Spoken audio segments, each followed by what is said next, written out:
क्या आपने भी कभी सोचा है कि 35 से 40 साल के कुछ लोग आज भी 25 से 30 साल के लगते हैं? और फिर अचानक कोई जेनजी आपसे टकरा जाए दोस्त, तो लगता है भाई ये मुझसे छोटा है या बड़ा है।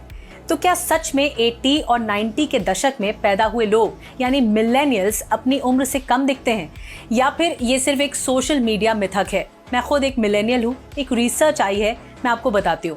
अगर आप 80s या फिर 90s किड हैं तो ये खबर सुनकर आपका सीना शायद 56 इंच का हो जाए, क्योंकि दुनिया भर में एक चर्चा जरूर चल रही है कि मिलेनियल्स अपनी असली उम्र से कम दिखते हैं। लेकिन सवाल ये है कि आखिर क्यों? एक्सपर्ट्स कहते हैं कि इसकी शुरुआत बचपन से ही हो जाती है। देखिए, मिलेनियल्स वो आखिरी पीढ़ी थी जिसने बचपन बिना स्मार्टफोन, बिना इंस्टाग्राम और बिना रील्स के बिताया है। इसके लिए स्टोरी का मतलब इंस्टाग्राम नहीं था, दादी नानी की कहानियां थी।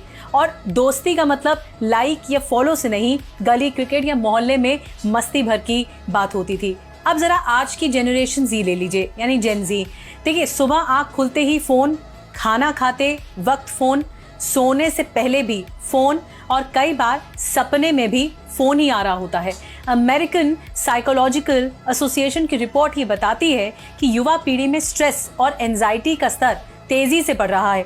सोशल मीडिया पर लगातार दूसरों की लाइफ देखकर तुलना करने की आदत मानसिक दबाव और ज्यादा बढ़ाती जा रही है। और अब जो तनाव बढ़ता है ना, वो शरीर में कोर्टिसोल नाम का स्ट्रेस हार्मोन बढ़ाता है, और यही हार्मोन नींद, स्किन और ओवरऑल हेल्थ पर असर डाल रहा है। यानी बुढ़ापा सिर्फ एक उम्र नहीं है, तनाव भी लेकर आता है।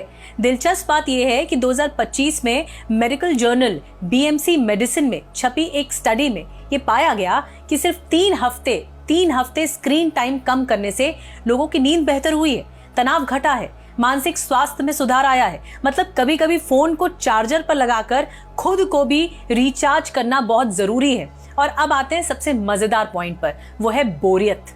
जी हाँ, वही बोरियत जिससे आज की पीढ़ी सबसे ज्यादा डरती है। देखिए, मिलेनियल्स ने घंटों बिना मोबाइल के समय बिताया है, खाली बैठे हैं, सोचा है, सपने देखे हैं, दोस्तों के साथ घूमे हैं और कई बार छत पर लेटकर बादल भी गिने हैं, है ना? आपने किया है? तो मनोवैज्ञानिक मानते हैं कि ऐसी बोरियत क्रिएटिविटी और इमोशनल बैलेंस बढ़ाने में मदद कर सकती है। लेकिन रिसर्च ये जरूर कहती है कि अच्छी नींद, कम तनाव, मजबूत रिश्ते और संतुलित लाइफस्टाइल एजिंग की रफ्तार को सीधे सीधे इन्फ्लुएंस करते हैं। यानी अगर आप महंगे स्किन केयर ले रहे हैं, प्रोडक्ट्स ले रहे हैं, तो उससे पहले थोड़ी मानसिक शांति भी लेकर आ जाइए दिमागी तौर पर। अगली बार जब कोई 90s किड आपको अपनी उम्र बताए ना, तो आप यकीन न कर पाएं, तो ये समझ जाइएगा कि शायद जो राज है, जो सीक्रेट है, सिर्फ फेस वॉश में नहीं है, बल्कि उस दौर में छिपा है जब जिंदगी ऑनलाइन नहीं ऑफलाइन जी जाती थी।